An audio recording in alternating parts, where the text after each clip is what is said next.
The next Thursday, I woke up early because Mom and Dad were talking loudly in the kitchen. And he needed to get us there fast. "We'll clip her," he told his first officer. The air trembled in the heat of the sun. I unscrewed the top and unrolled the note. 2 hot chocolates, please.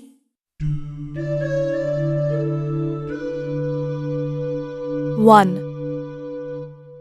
I knew that change was coming. A director. Okay. So I want you to punctuate it in a couple of places. Now I have to prove. Okay. Start there. Just take a little more time, put more emphasis on it, and then drive that last sentence home. Now I have to prove to the theater manager that I belong here, that I can contribute something unique and valuable.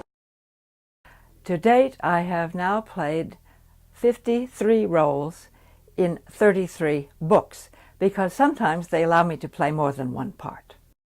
I think about the character, I read everything that's written about her, I try to get inside of her, and I try always to know when I come on mic where she has been and what she has been doing and to whom she's been speaking, so that she's a full person when I speak her. One reason I started the company was because this is inherently fun to do.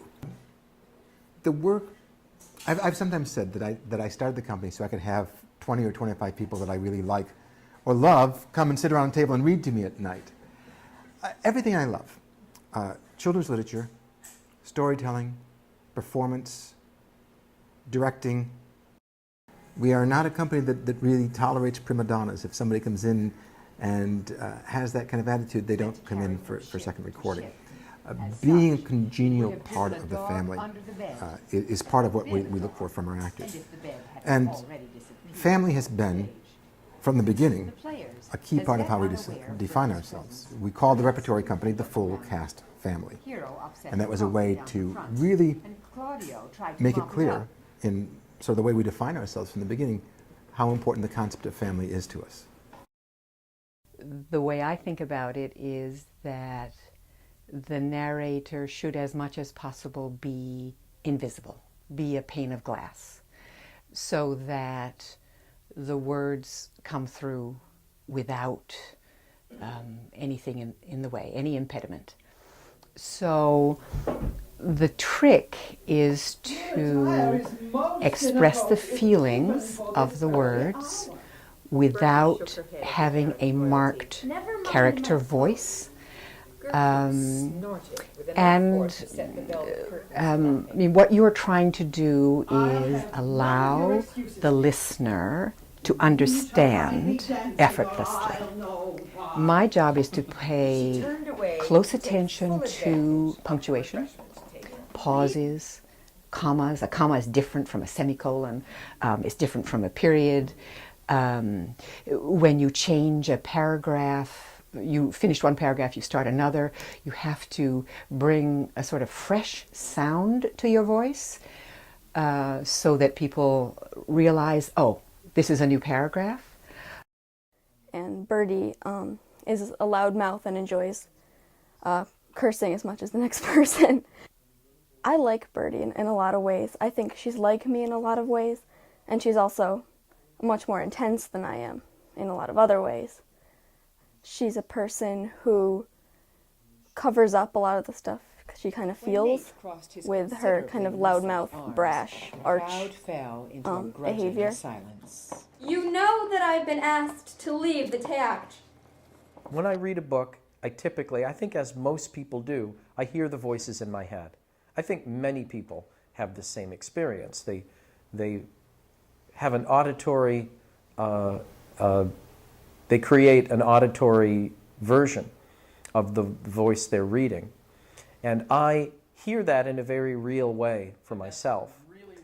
Because sometimes those voices, people that I know, their voices come right out of the book at me. And at other times, I will hear a voice in my head that I don't recognize. That is to say, I don't recognize as a member of our company or anyone that's auditioned. We need to really, for what we're doing, we match voices and sensibilities so specifically to the text and to characters within that text that I need to employ a very wide array of methods, not just simple auditions, not just simply recruiting in the performing community, but I need to, in essence, be listening and scouting all the time, wherever I go. And so far, keeping an open mind to realizing that the voice I'm looking for may be found in the least expected place, the method of chaos, the element of chaos, has never failed us.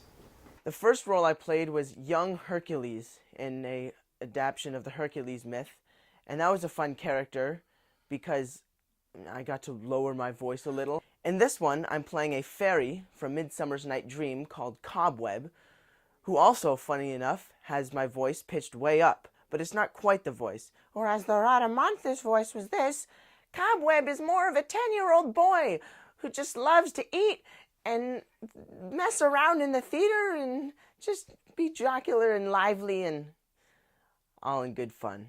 It's a fun character. I like playing a fairy because it's kind of childlike and the voice is pretty similar to my own voice. I feel like Peaseblossom is there to like keep Birdie going and be there for her when she's struggling. Kind of like a best friend. Birdie turned her back on him, as clear a signal as any that she no longer considered him a threat.